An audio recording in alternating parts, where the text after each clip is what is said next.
G'day! Hello sports fans, and today I'm going to talk to you about, just give you some tips about surviving Thailand. Now, one of the things that I was worried about when I went there was all the stories about the drugs and the corruption and getting caught up in, corrupt police and all that sort of stuff.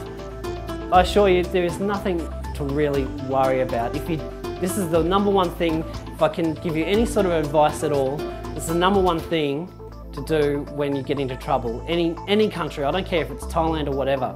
But if you feel as though you've been taken out of your way or being, you're about to get ripped off, pull out your mobile phone and say, I'm taking your picture and I'm sending it to my mates. They know where I am and they're going to call the police. Simple as that. And I guarantee you, they will do the right thing by you or whatever. So that is the number one tip, I guarantee you. My friend of mine did it in China. He was about to be kidnapped and extorted for money.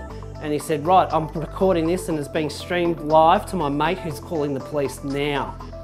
And it worked like a treat. So you don't even actually have to be doing it because, what do they know? So it's one of those things. Now, the second tip I'm going to talk to you about today is to be wary of scams. Now, there's multiple scams over in Thailand. Of course, you just got to know what they are and stay away from them. Now, the number one scam when I was over there was where they get you to hire either a motorbike or a jet ski or something, and they ask you to hand over your passport.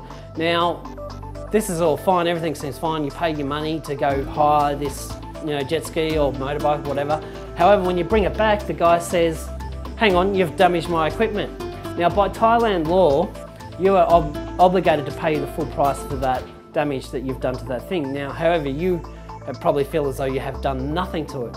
Now, the scam comes in where they've got your passport and you can't do nothing about it until you pay the money.